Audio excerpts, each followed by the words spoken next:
Okay.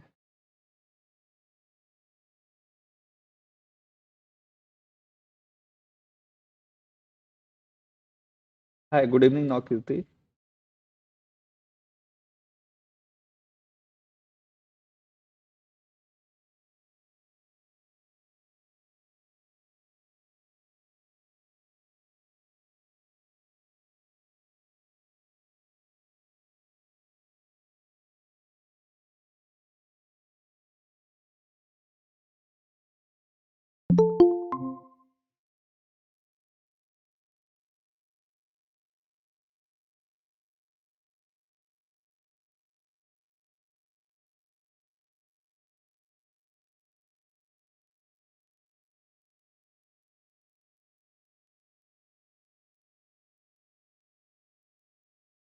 So, are you able to see my screen with induction motor? Anybody?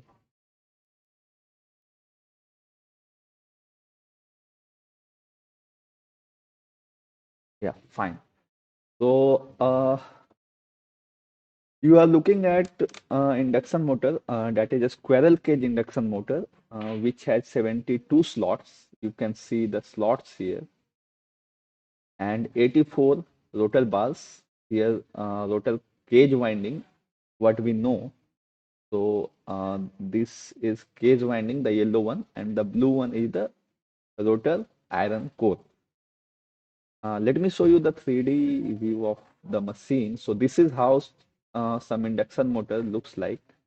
So if you see, yeah.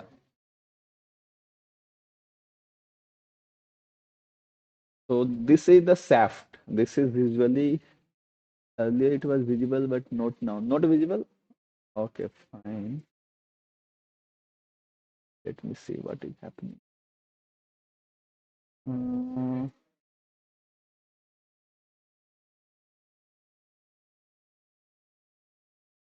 hmm. I hope it would be visible now.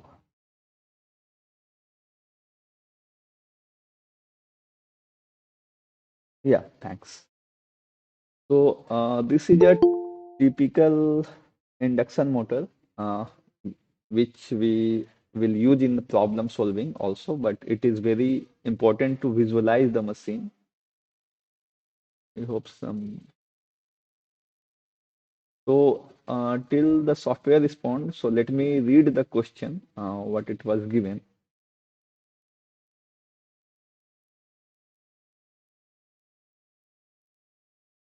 So this was the question which appeared in 2016 for 1 mark. Here we have to calculate the torque produced by the motor, and this equivalent circuit was given. And this is two-pole three-phase induction motor here. Two-pole three-phase induction motor, and air gap voltage is given 210 volts. So you do not need to calculate air gap voltage, and everything you can analyze from the rotor perspective. So in this motor, a slip is also given. 0.05 of slip is given here, and we all know how to calculate power in induction motor. How it is produced? Can anybody tell me? Till then, I will check the software. So formula Formulae. You can speak formulae or anything. 3 Three. into IR dash square into RR dash by S. Yes, right. So S is slip here, and the power is developed along the that rotor resistance. So the higher the rotor resistance will be, the higher power. But one side effect of that machine is with higher resistance, you will get higher losses. So that's why induction motor is considered as less efficient motor generally. So that's why people moved ahead with some advanced permanent magnet synchronous motors also. So that was the advantage because to generate torque, this you can see the cages here. Let me show you the cages. So these are the rotor bars which are placed along the, rotor lamination. So these bars are fitted in the rotor laminations, and here the current will be induced from the stator side. So this would be the typical stator slots you might be able to see here, and here a stator winding would be fitted. So this yellow one is the stator winding, if you are able to see, and the winding is wound in distributed fashion. So you can see how winding is wound, and if you want to see for single phase, this is how distributed winding is wound generally. Or you might have seen the linear pattern, so you can see how these linear patterns are wound. So this I wanted you to visualize. You may visualize here easily because generally machine is taught in theoretical manner. People are not able to visualize. So for that purpose, I am presenting this, and you can see more things like shaft. Shafts are fitted along the rotor inner hole or radius. So this is how a typical induction motor looks like. Is there anything more you want to know about this geometry, or is it fine? So I will move ahead with circuits and all. One more thing I wanted to show you how the flux path completes. So let me see.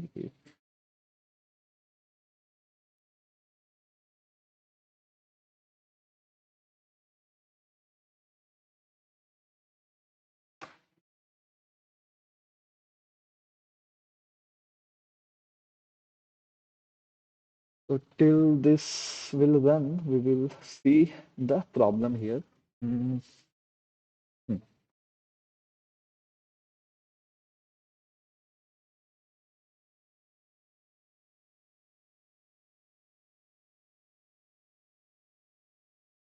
So this is the general circuit of any induction motor. Here, let me take the screenshot of this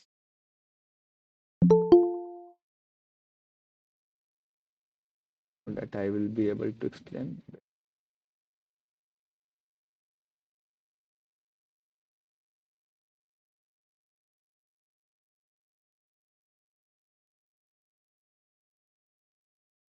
Hmm.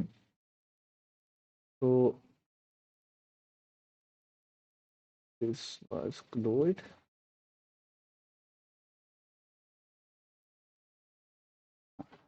This is supply that is, let's say, 170.9 volt of phase voltage supply, that is sinusoidal AC voltage. Some current will flow from the stator side.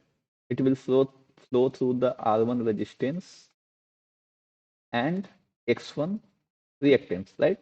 It will flow through that. This gray color is inductance or reactance you can call, and this white one is the resistance, right? There is some logic behind the gray color because of saturation in inductance or coil. So for that purpose, it is shown.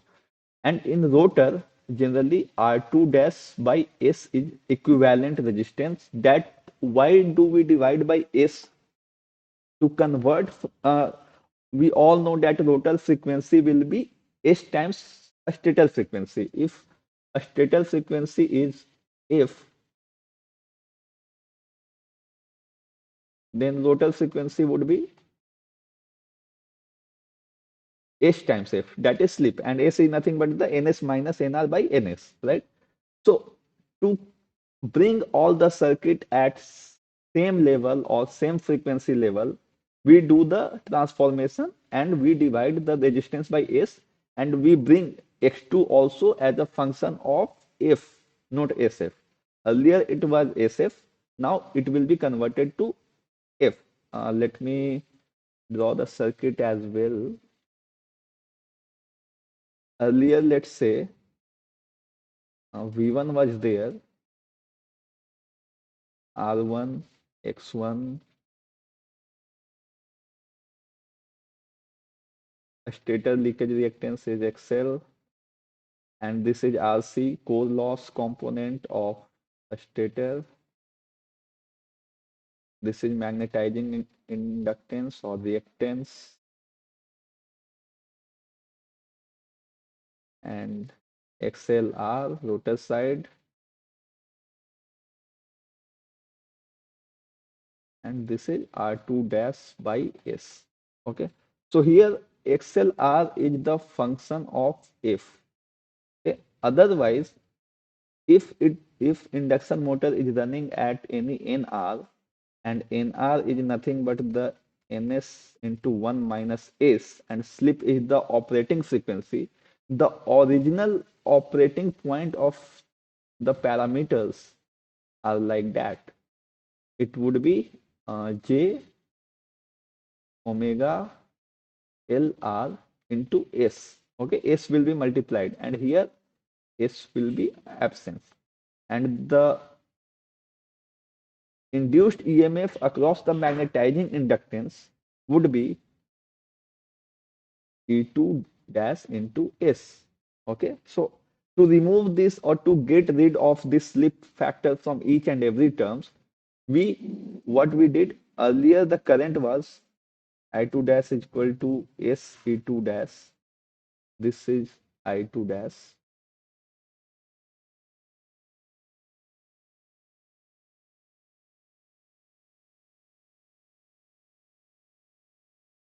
S E2 dash divided by under root. I'm simply applying a KVL, R2 square plus omega LR into S square. So this was current earlier, okay?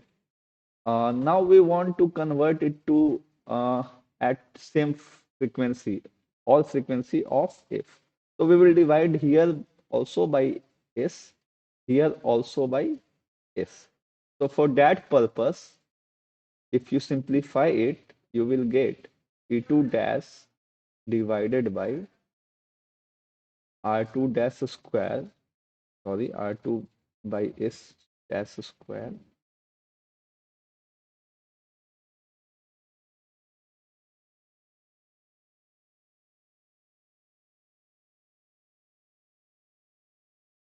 plus X2 dash square.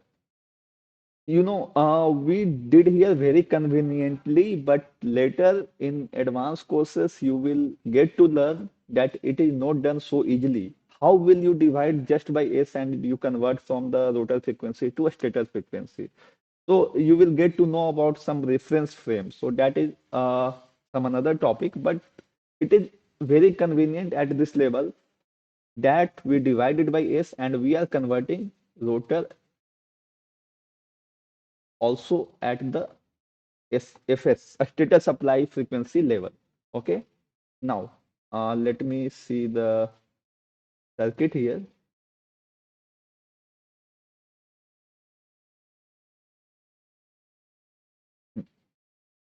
So, you can see this motor has secondary, this is secondary side inductance, and the resistance is broken into two component.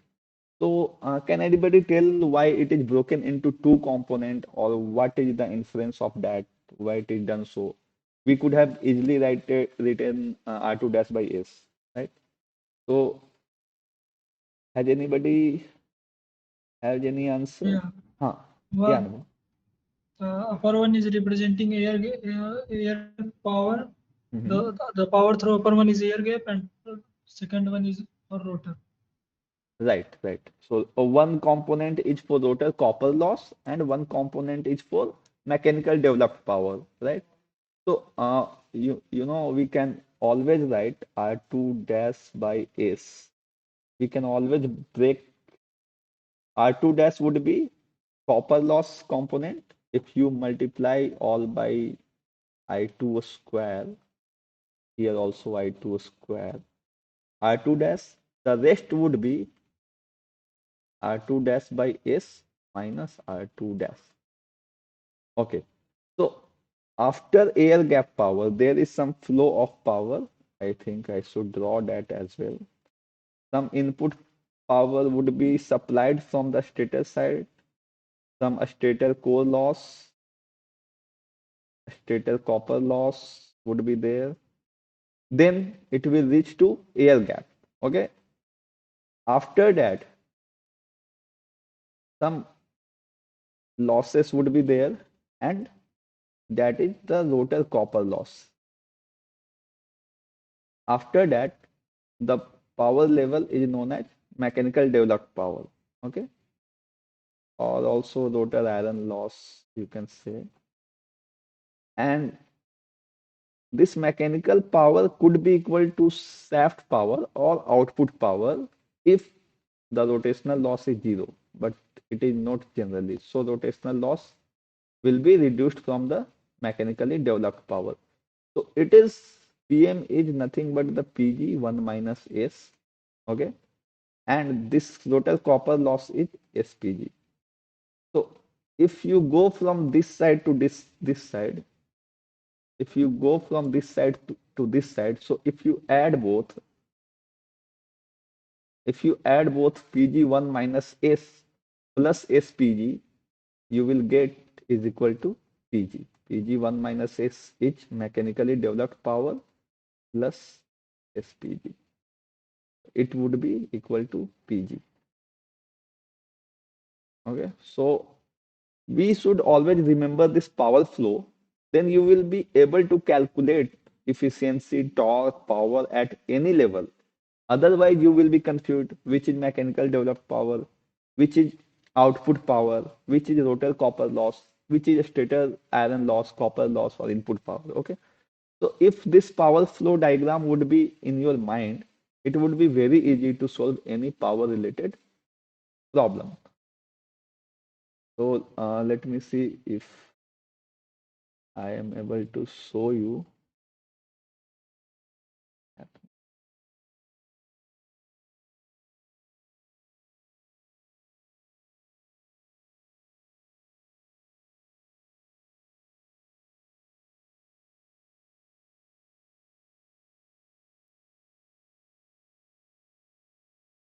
Just give me 1 minute. I don't know what is happening.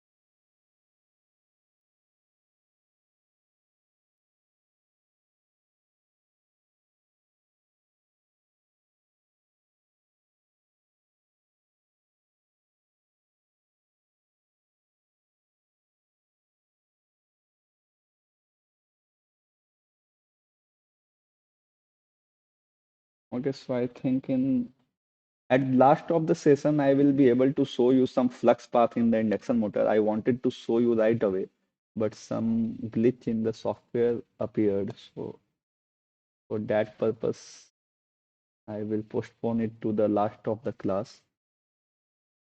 So,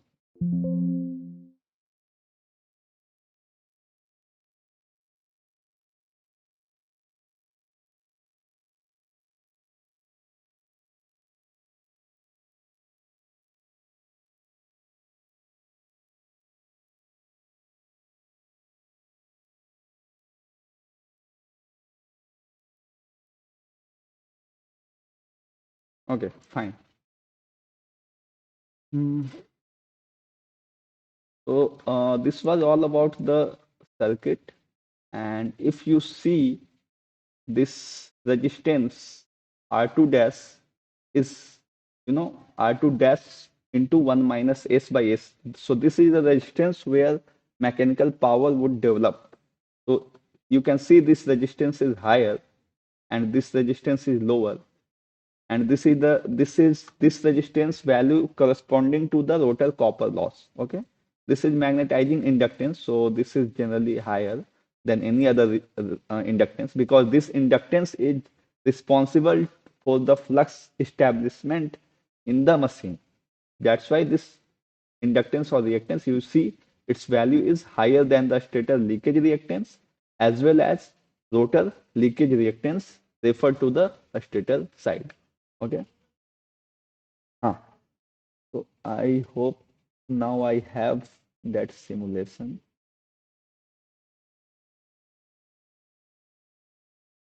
So let me first solve the problem here. What the problem was saying.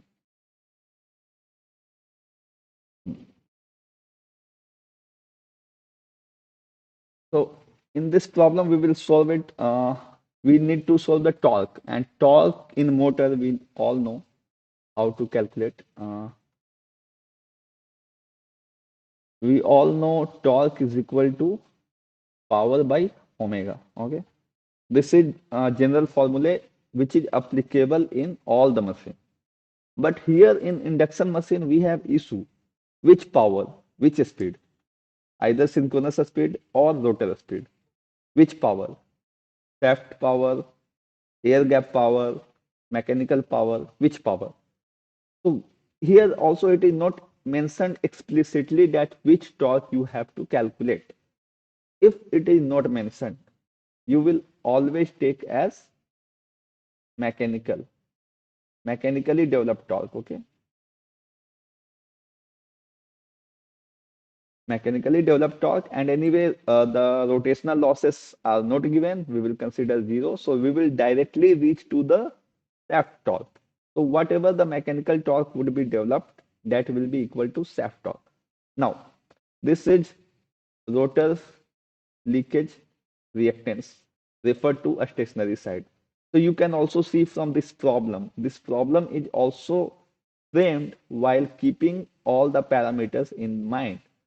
So this value is lesser than this value. So this magnetizing inductance or reactance would be higher anytime.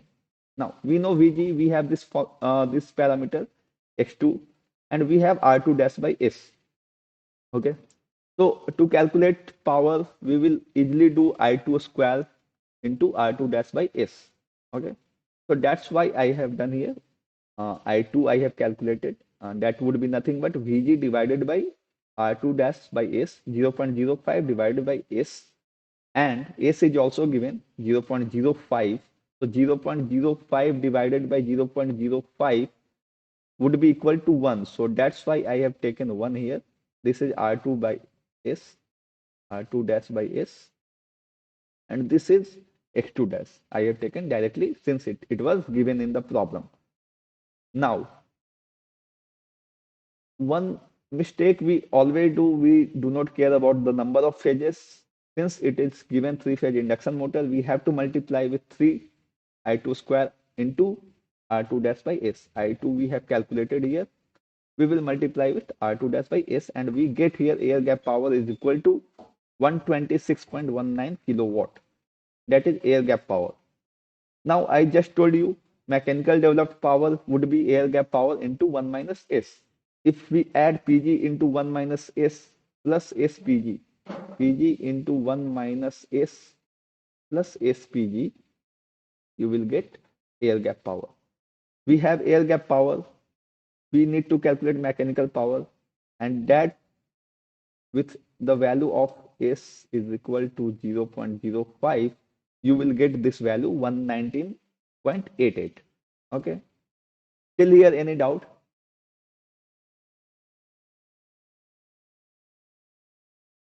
So I think it should be fine.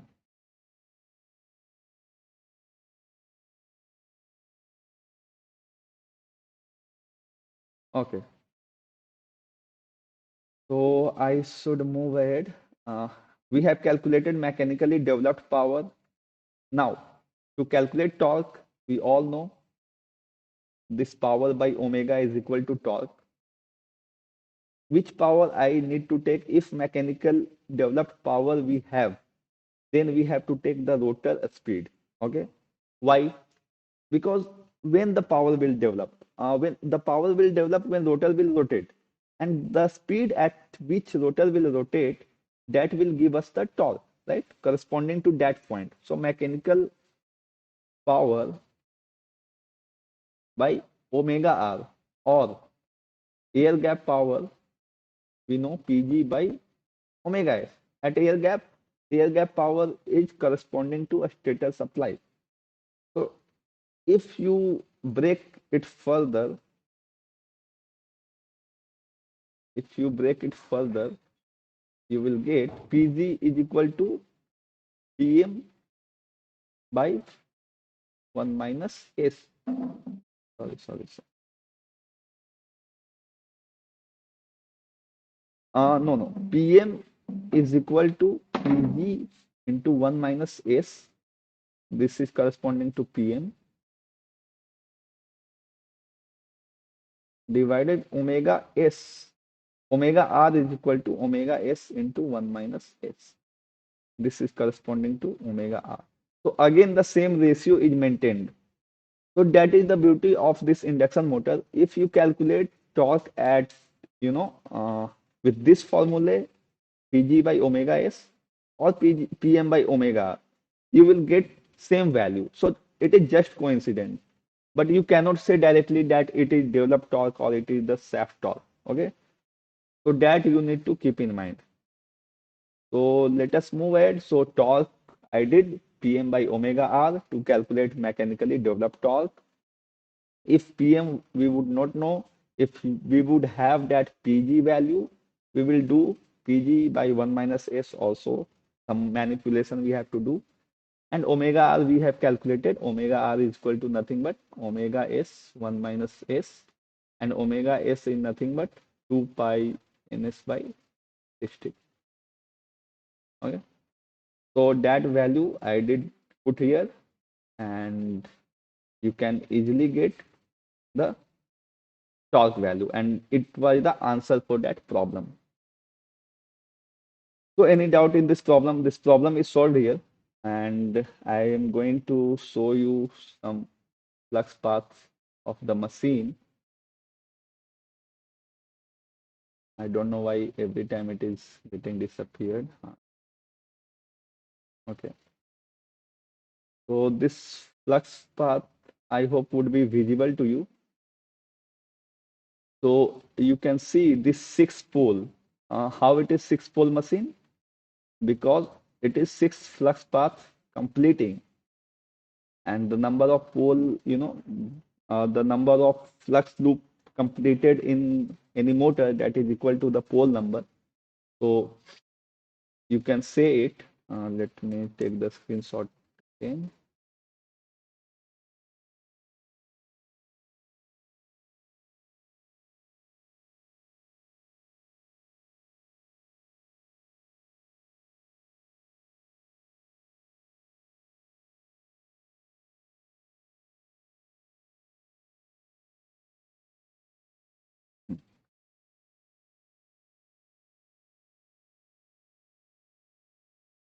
So this is one flux path completed, the other flux path completed. Okay. So how this flux path is getting produced by from the stator MMF, which stator's windings are placed in the slots and rotor windings are placed in the slots. So if FF and FR, sorry, FA, so they would get interacted with each other. So torque would be equal to FA, FF sine of alpha. Let's say it is alpha. So this is how torque produced in any motor. So here these coppers are placed in this rotor slot, and this is how this machine is getting coupled with the stator RMF. So this is a stator RMF which is rotating here. So uh, this is a stator RMF which is rotating here. I hope you are able to visualize. So it is flowing through this tooth and getting to rotor side, and further it is completing the path through the iron, since iron is the low reluctance path. So in this manner it is completing its loop. So any problem in visualization of flux paths? And someone had asked earlier that why flux is needed. So this is the purpose why flux is needed in any machine. Without coupling of flux, we cannot rotate or we cannot generate the torque in the machine, right? So that is the basic philosophy behind that. And you can see, uh, let me show you some data also. So we provided supply from inverter. You all know inverter can provide three-phase supply, balanced three-phase supply I provided with the help of inverter. And you can see air gap torque is 108.94. Is it visible? The data is visible? Yes, sir. Fine. So air gap torque is 108.94 Newton meter and shaft torque is 107.11 Newton meter. So this much loss is happening from air gap till the shaft. Okay. And input active power was 77.23 kilowatt. Okay. And total input power, that is apparent power, would be the square of this plus reactive power. And output mechanical power is 72.9 kilowatt. Okay. And input electrical power is 77.23 kilowatt. So to calculate efficiency, we have to do the division of output mechanical power, that is 72.908 divided by input electrical power 77.23. So you will get efficiency of 94%. Okay. Input reactive power is provided 54 kVAR. Okay. This is input reactive power. And total losses which is happening, that is approx 4.3 kilowatt, right? So this is the some data where you can visualize that how much air gap torque, shaft torque, or output power, air gap power, input power. So just for the sake of that purpose, so you can I want to show you some loss data. So see, this 1.1 kilowatt is DC stator copper loss, means a stator R1 which was provided in this equivalent circuit. Let me show you this circuit. So this loss across this resistance is happening 1.1 kilowatt. Okay. And rotor copper loss would also be somewhere placed. So yeah, this is rotor copper loss. It is 0.16 kilowatt. So this is across uh, this is across this uh, lower resistance 0.001253. So this is across this resistance. And after moving across other data, so you can see iron losses are also significant, 1.2 kilowatt. Rotor iron losses are lesser than a stator iron loss because a stator is more saturated. You can see from the figure, a stator is more saturated than the rotor. Okay, because a stator had higher this blue point and 0.98 of magnetic flux density across that. So that is the reason behind that. So I hope we got the idea behind what is happening, what generally happens in induction motor. So I think that's all about induction machine from my side. Uh, if any final question you have, you can ask now. Otherwise, I will close this window and I will move on to next problem, I guess.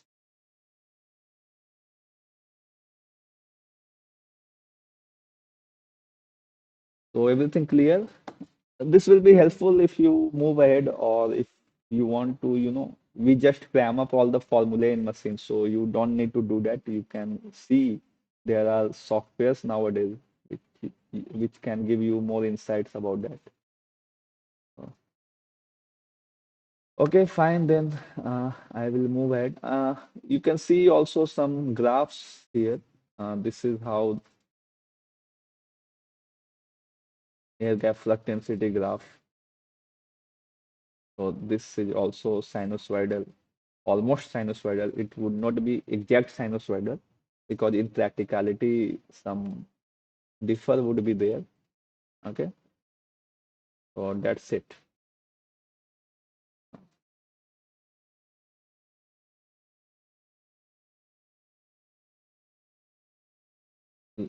Let me move ahead with other problem.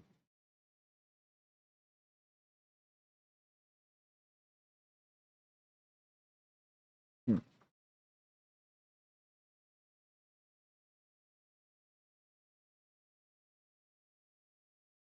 This is a basic question of circuit is also it has also some turns ratio concept of transformer. So we will see. So we have to calculate the input impedance, which can be seen from this terminal. And how do we calculate input impedance? That we will see. So, and the value, if you know the input impedance, then you can easily able to know the value of A and B. So in transformer, if there are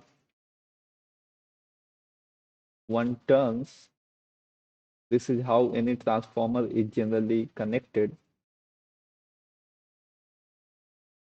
So let's say this is the circuit and you need to calculate input impedance. This is R1. This is, let's say, X1, JX1. Okay, equal to J omega L1 or L2 because it is secondary, so L2, let's say. Okay, this is inductance.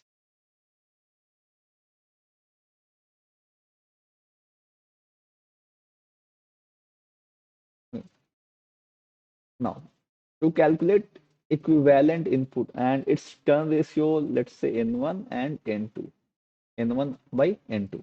Okay, we want to calculate in this format.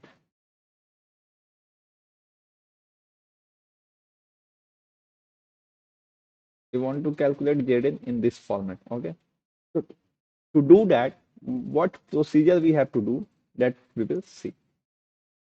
Okay,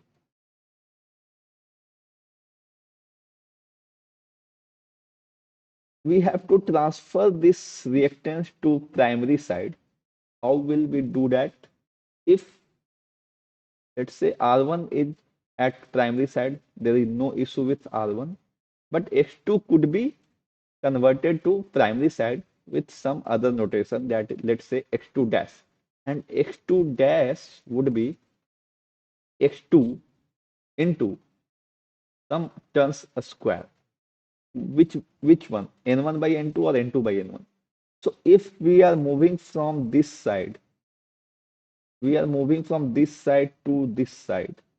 So to the side where we are going, that we will take on numerator, that is N1, and that side from we are going, that we will take in denominator. So that is the basic funda behind this question. You just need to do the transformation. Okay. Now we will see how to. Here two levels are there. First, we have to go from this level to this level. Again, we have to move from this level to this level. So I am solving for first level first. So here only R is there, that is 2.5 ohm. So let me draw the equivalent circuit. So if R will come here, 2.5 ohm, okay, and let's say R dash, R dash. Its value would be, what can anybody tell me? What will be the value of R dash?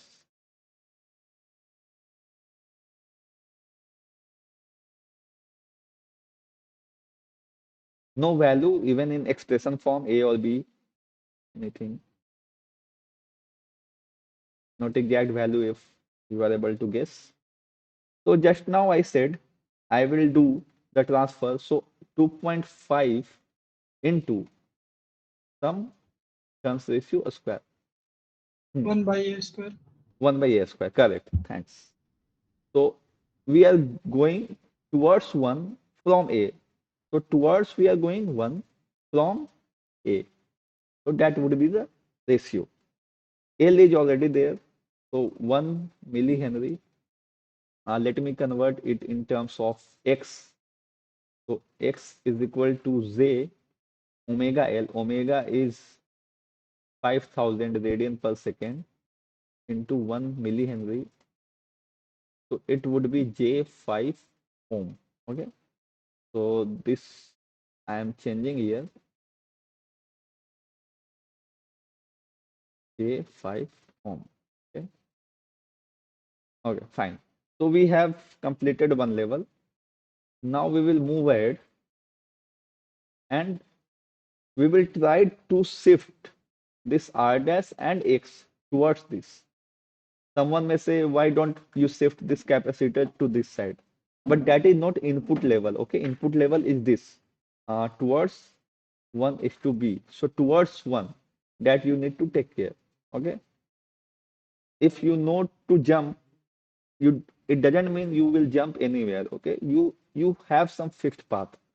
So now we will jump R dash and X towards input side. Okay, so for that purpose, R dash, that is nothing but 2.5 by A square.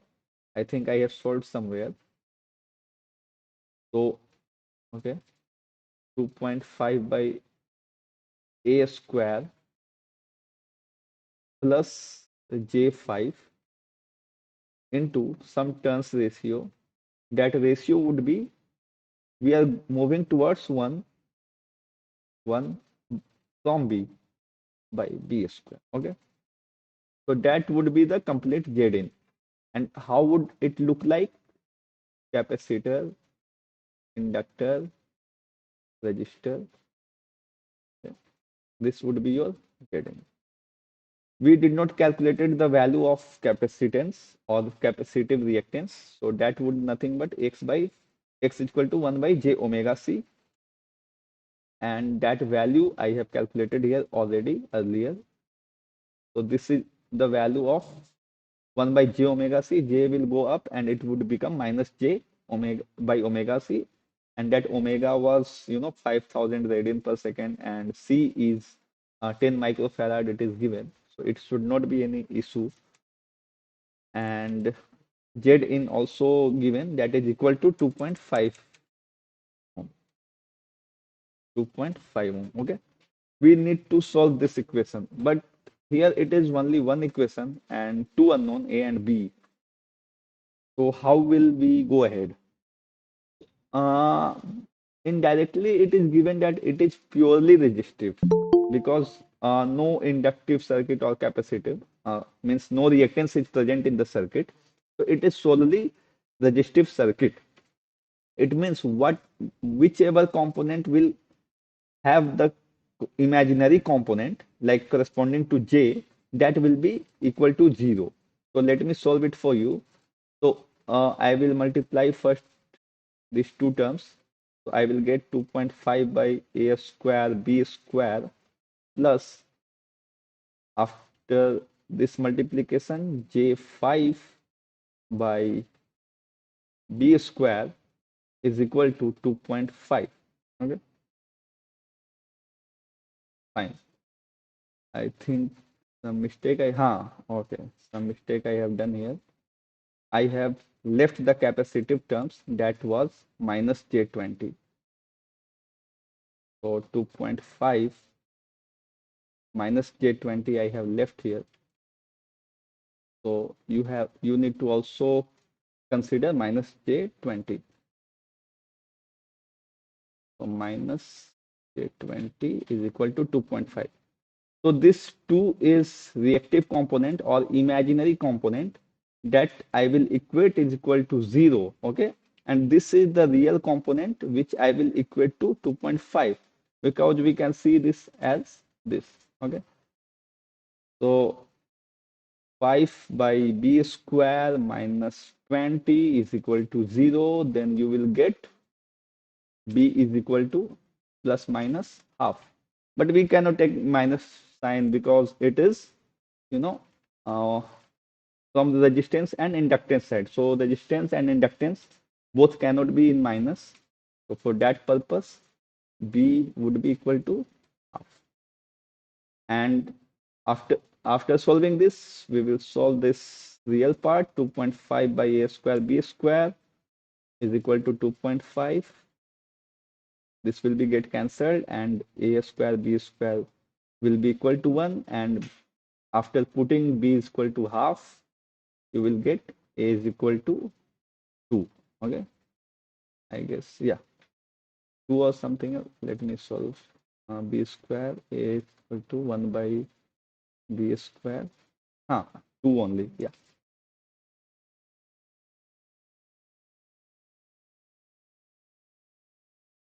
So here A is equal to 2 and B was half. So it was in answers of option B. So we can choose option B. Okay. So any doubt in this problem? I hope it was simple. But if any doubt is there, we can discuss.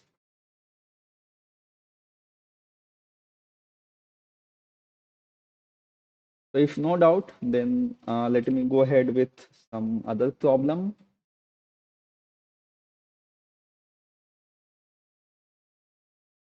One problem based on DC machine, but that is very simple problem. But since that problem was with me, so I have to discuss that. Huh. So you are able to see the problem, I guess. Question number 21. It also appeared in GATE 2016. Okay, for 1 mark. It is saying a shunt connected DC motor operates at its rated terminal voltage. Its no load speed is 200 volt, 200 radian per second, and its rated torque is 500 Newton meter. Okay, so no load speed means at no load means no armature current. Armature current is 0. Okay, so when IA is equal to 0, this 200 radian per second was the speed of the DC motor. At rated torque, its speed falls to 180 radian per second. Okay, so after loading any motor, this speed like falls. So this is general characteristics of this load. As load increases, so a speed falls. So that's why here this speed is 180 radian per second. This is a simple circuit of DC shunt motor. Okay, this motor is driving a load which load torque depends on its rotational speed. Okay, you all know motor torque does not depends on rotational speed. It depends on its current. Basically, it may depends on rotational speed indirectly, but here it has some given parameter. Its load torque is 2.78 times of the rotor speed. Okay, so that is saying in the problem.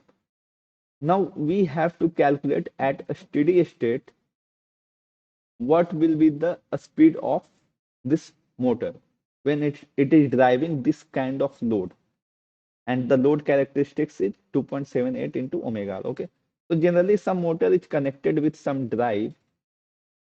Some motor is connected by the shaft.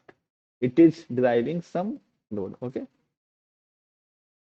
so if this motor would rotate, so this load would also rotate. So it is the load characteristics, and we generally operate motor to move some load or operate some load, like fan or vehicle or something. In electric vehicle also motors are employed for that purpose. So that's why motor is there to drive the load. Now we know this load characteristics 2.78 into omega.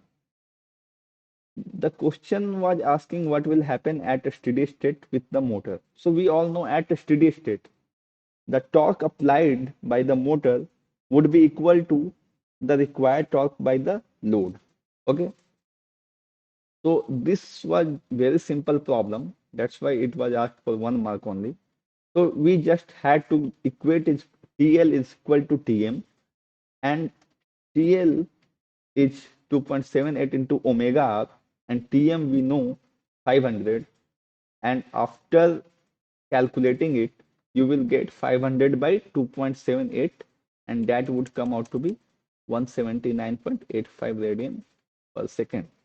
So at a steady state, when load torque is equal to motor torque, the speed of rotor of DC motor would be equal to this. Okay, so that was the answer for that problem. Any doubt in this problem?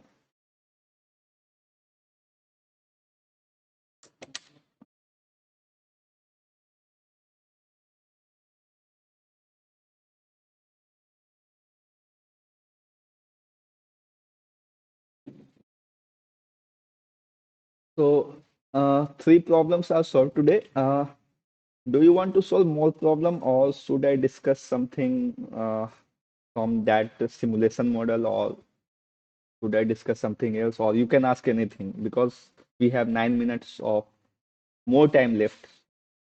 Okay, so Nakirti is saying no. And so, what do you want me to discuss? Anything?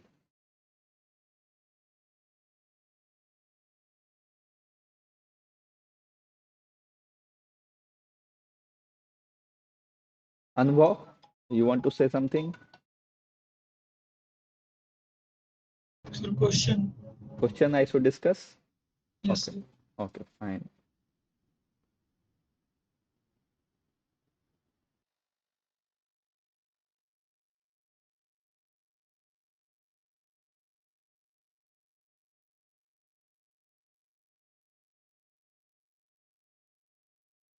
Has a square. So I will discuss one problem based on three-phase transformer.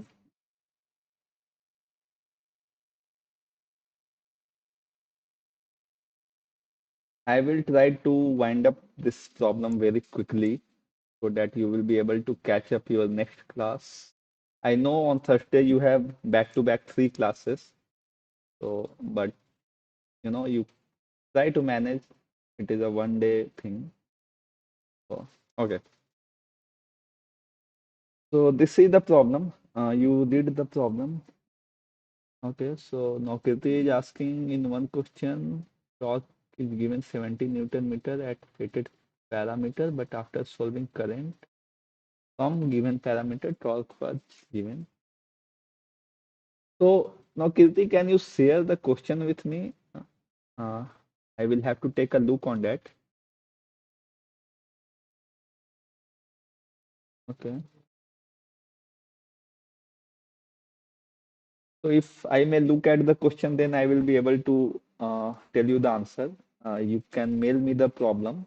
I will give you my armature current word discussion. Okay, I am writing my mail ID in chat box. You can send me that problem. I will take a look at that and I will discuss in next class. Okay, so anybody have any issue, you can mail me at this mail ID. So that I will take up the problem in next session.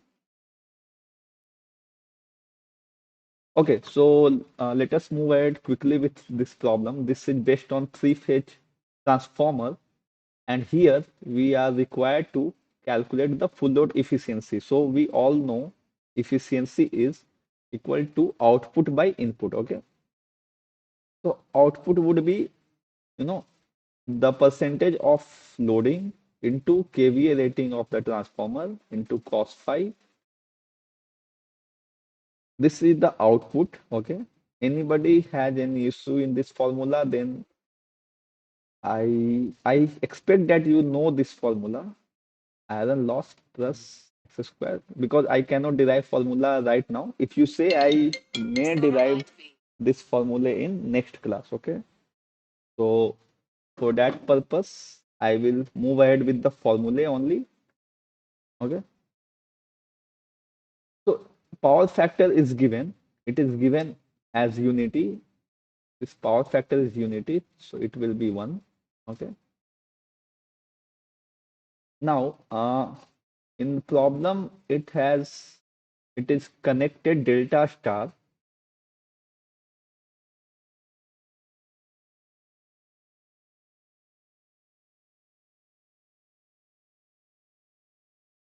And 3 is to root 3 kV, 50 hertz transformer, typical. KVA rating is given. okay, and the full load efficiency. So if the percentage of loading is mentioned in the problem, we can take loading as 1. Okay, so this is 1. KVA is also given, that is 900. We need to calculate iron loss and copper loss. Okay, so for that purpose, I want it to solve the problem on the basis of per unit. So let me solve it. Copper loss in per unit is equal to RPU. That is the resistance in equivalent resistance in per unit, and per unit resistance is equal to R given by mod Z base. Okay, so for that purpose, uh, and I guess iron loss is given in the problem. Okay, so iron loss was 10 kilowatt is mentioned in the problem. The rest I have to calculate this copper loss, and copper loss we all know is equal to RPU.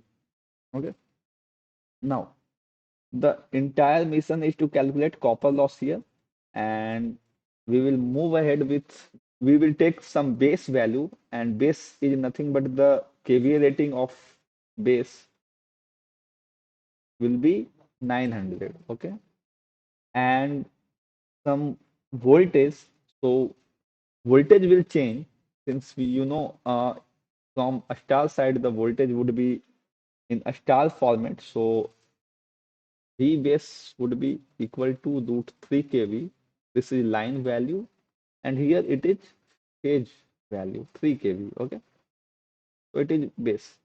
So if you are in this zone, you will take this base. If you are in this zone, you will be in this base. Okay, but we have this, we will have some resistance here and some resistance here. So we will try to refer from secondary to primary. Okay, so first we will calculate Z base, and then we can divide it with any other resistances. So to calculate Z base, we have some voltage square divided by PA. So the dimensionally it will become V by I, and it will give you impedance. So kV square is, let us take from a star side. So if you take from a star side root 3 kV, square divided by kVA was 900 kVA. So 900 kVA, and if you solve, so this will come out to be 10 into 10 raised to power 6.9 into 10 raised to power 6 VA, and it will be equal to 10 by 3 ohm.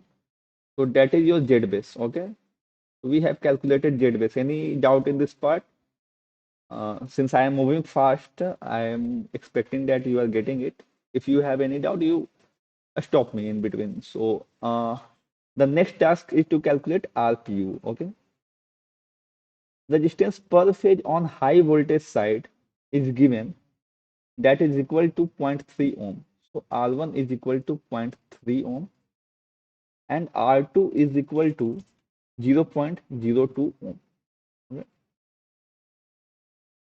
so R2 is 0.02 ohm. This is given. R1 is fine.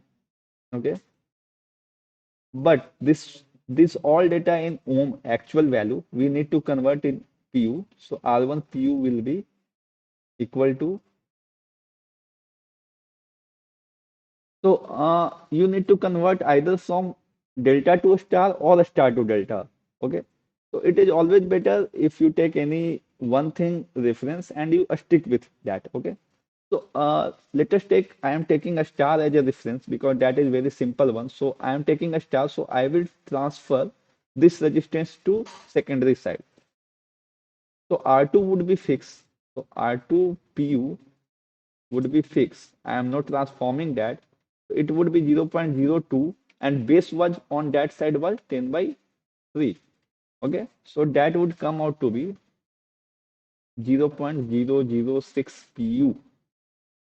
Now, I will manipulate R1 towards the secondary side, and that would lead to, you know, because R2 we have calculated, R1 actual value is given zero point 0.3. We need to convert first to secondary side because we are going to secondary side. Let me call it a star side from delta side. Okay, so we will solve it. The turns ratio also we know. In a star side, it was root 3 kV. It was line value. Okay, so what would be phase value? That will be divided by root 3 in a star. Okay, and delta, it was 3 kV, and in delta phase value is equal to line value, so it was 3. So we have referred it to secondary side, so the value which will come, that I have noted here, and it would be 1 k 1 sorry 1. Okay, I will solve it here. This will cut, so 0.3 divided by 9, so 1 by 30. 1 by 30 would be per unit value of R1 dash PU. Okay. We have R1 dash PU, we have R2 PU. So we will add both. And I guess I haven't divided it by base value. So base value, after dividing it with base value, then we will get per unit value.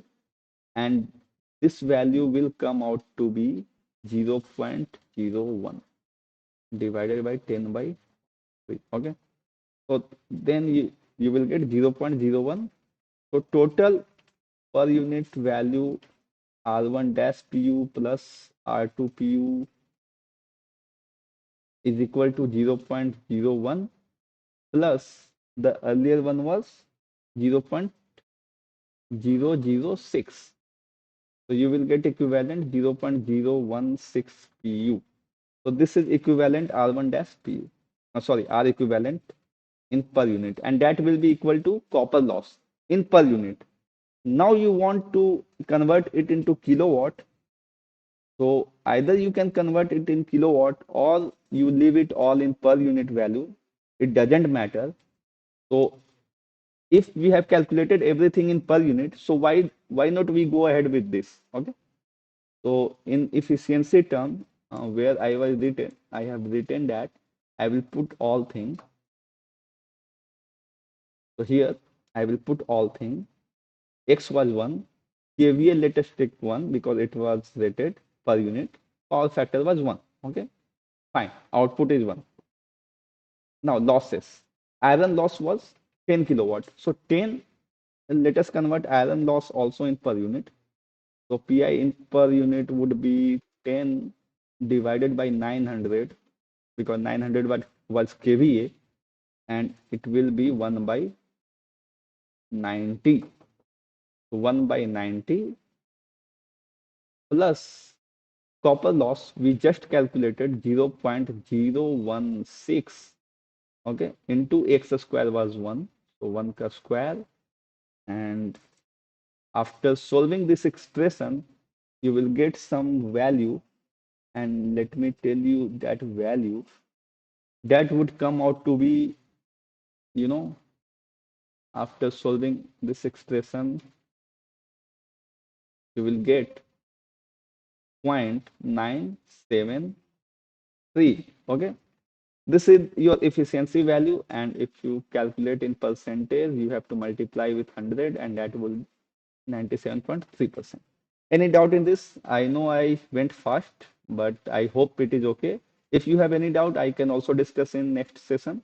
But if any doubt, instant doubt, I can tell you now. So that's all from my side for this session. Okay, thanks, Nokirti. And I hope it is fine with everyone. You can join the next session, I guess. Yeah. Thank you. Thank you, everyone. Bye. So I'm winding the session.